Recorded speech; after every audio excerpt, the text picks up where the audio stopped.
तक हमने Coulomb's law की मदद से एक पॉइंट चार्ज पे दूसरे पॉइंट चार्ज के कारण या फिर एक पॉइंट चार्ज पे नंबर ऑफ पॉइंट चार्जेस या ग्रुप ऑफ पॉइंट चार्जेस के कारण इलेक्ट्रिक फोर्स निकालना सीखा है।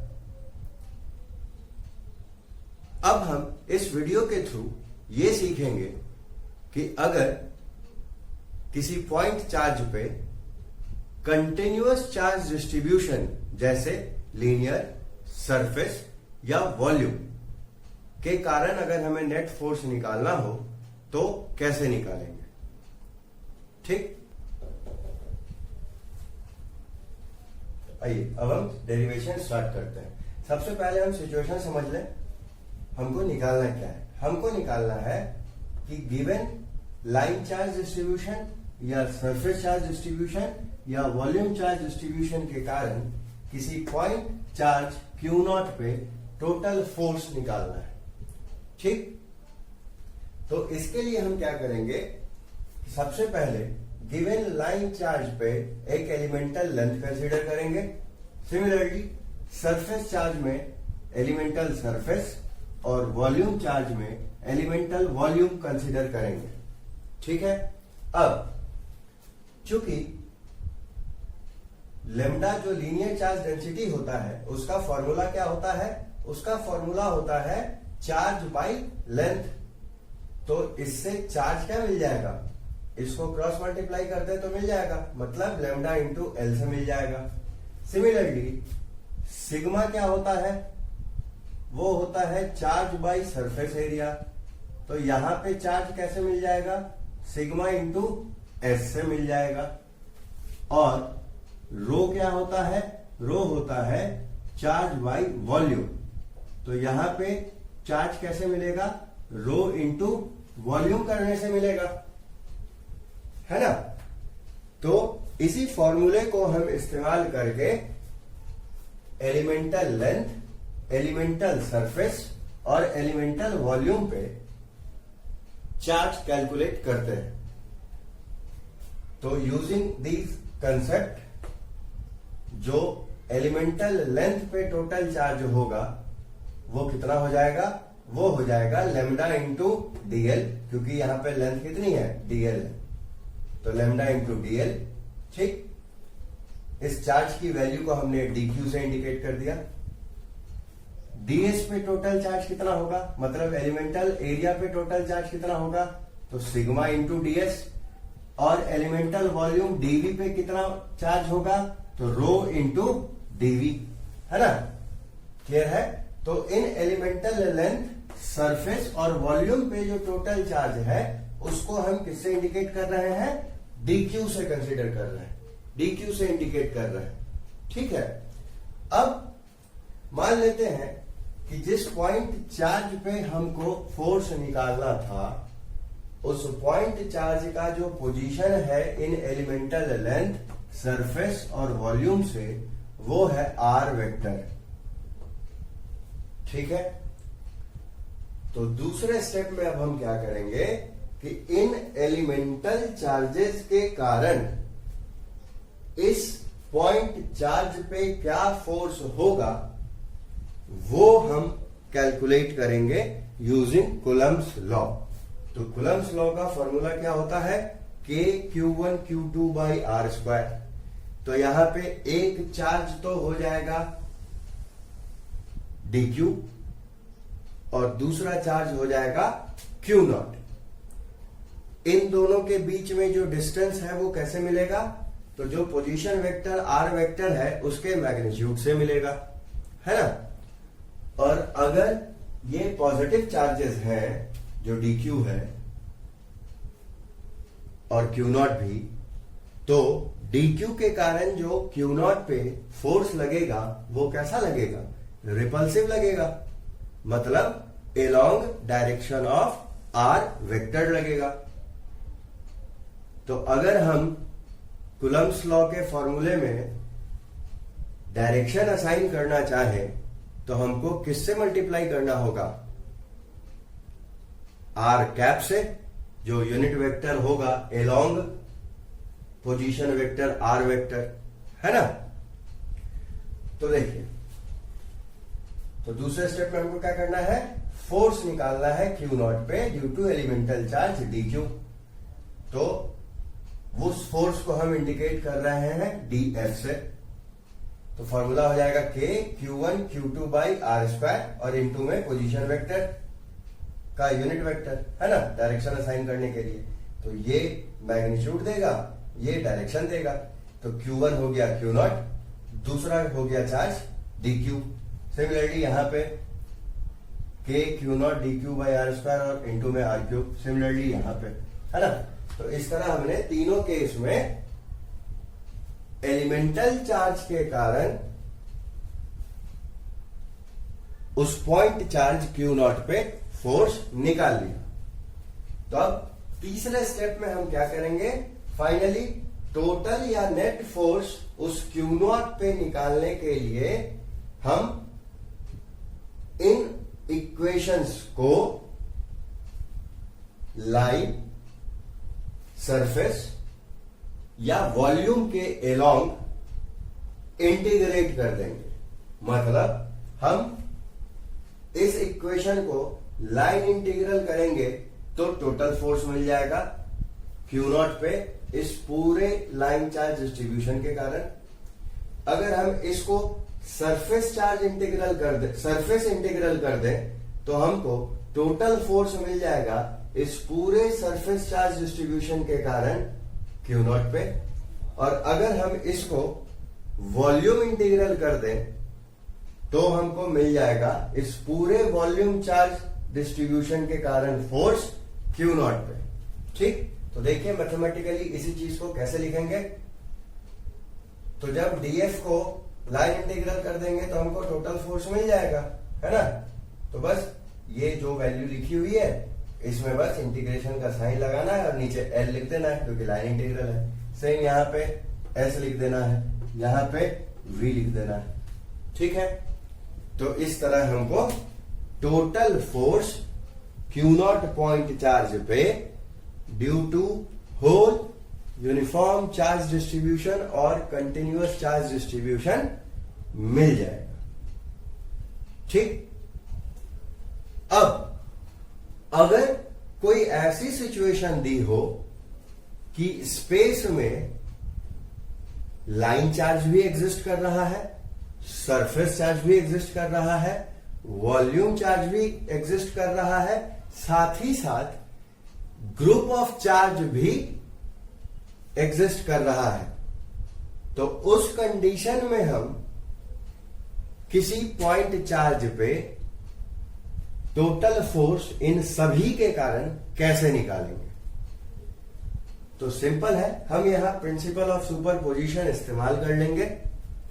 उसके अकॉर्डिंग टोटल फोर्स चार्ज पे कितना हो जाएगा, तो पहले हम लाइन चार्ज के कारण टोटल फोर्स निकालेंगे, फिर सरफेस के लिए निकालेंगे, फिर वॉल्यूम के लिए निकालेंगे और फिर उन मल्टीपल चार्जेस के लिए निकालेंगे, या फिर उनको हम डिस्क्रीट चार्जेस भी कह सकते हैं।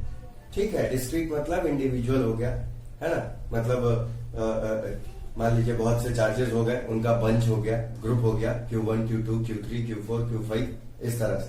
ठीक है, तो सभी के फोर्सेस को हम इंडिविजुअली कैलकुलेट करेंगे और फिर सबका वेक्टर सम परफॉर्म कर देंगे।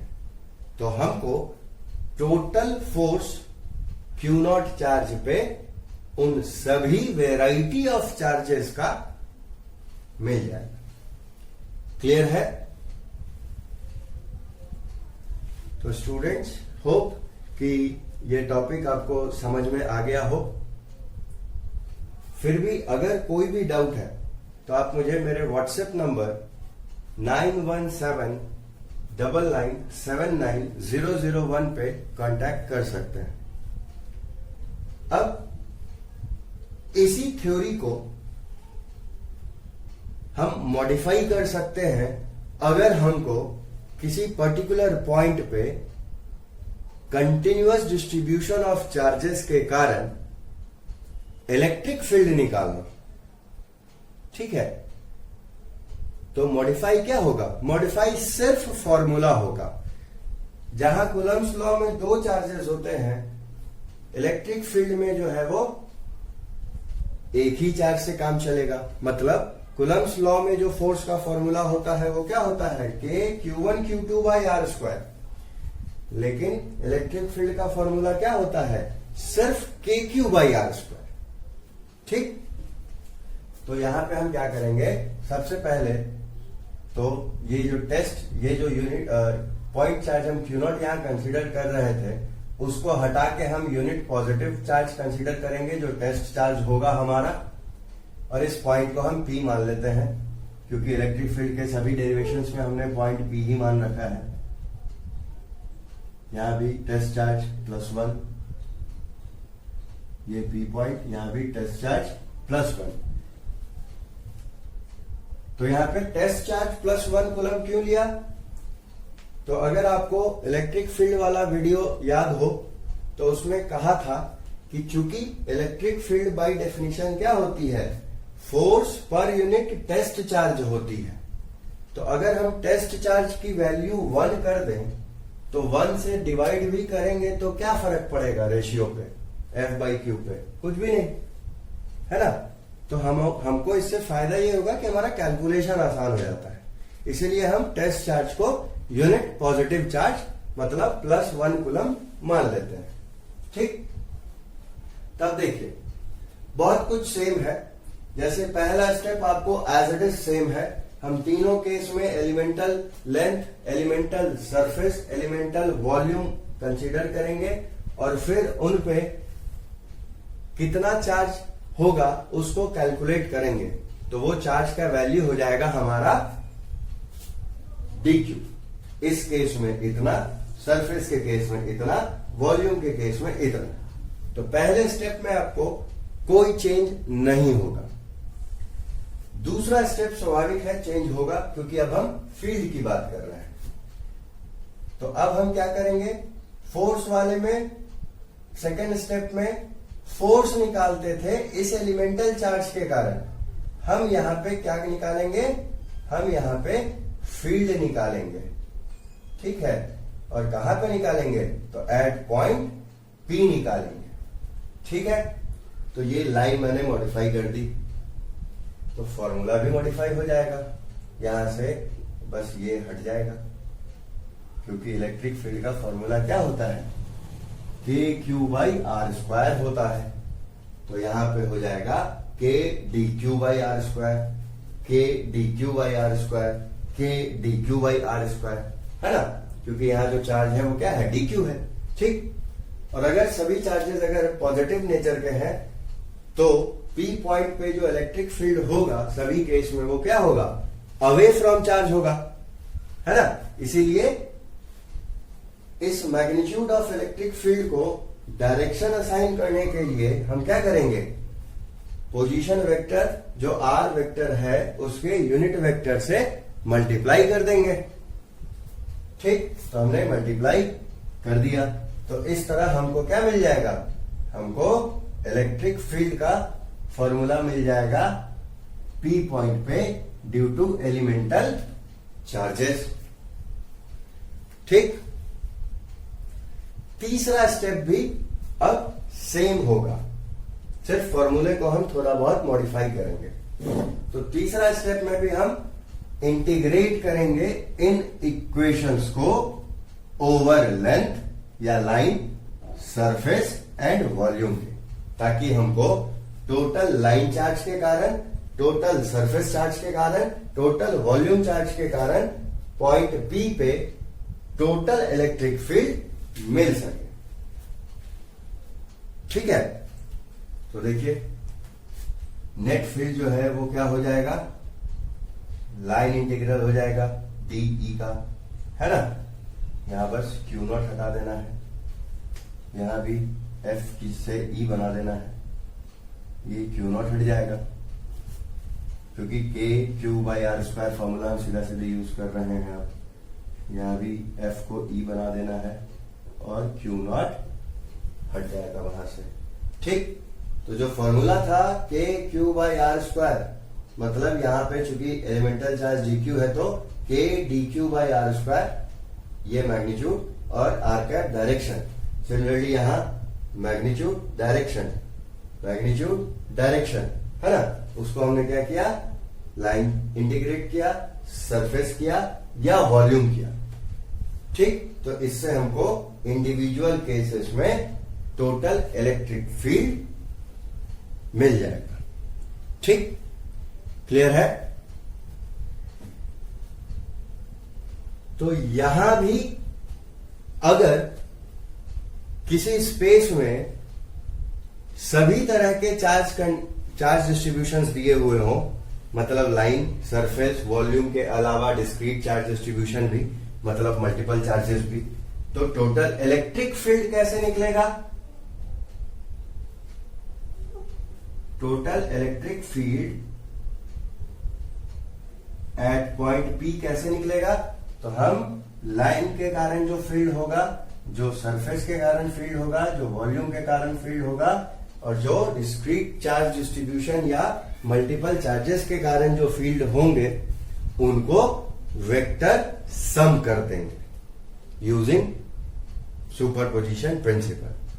तो इस तरह से हमको यहां भी नेट फील्ड मिल जाएगा। क्लियर है?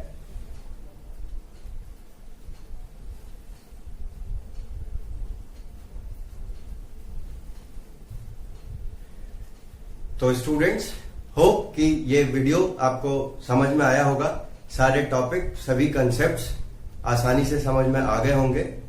अब इस टॉपिक को अब आप किसी भी स्टैंडर्ड रेफरेंस बुक से स्टडी करें और इसका खुद से नोट्स बनाने की कोशिश करें। इससे आपको ये कंसेप्ट और बेहतर तरीके से क्लियर होगा। ठीक है? फिर भी अगर कोई हेल्प चाहिए या इस टॉपिक में अगर कोई कंफ्यूजन या डाउट है, तो आप मुझे मेरे व्हाट्सएप नंबर 9179979001 पे कांटेक्ट कर सकते हैं। ठीक है? तो students, best of luck and bye bye.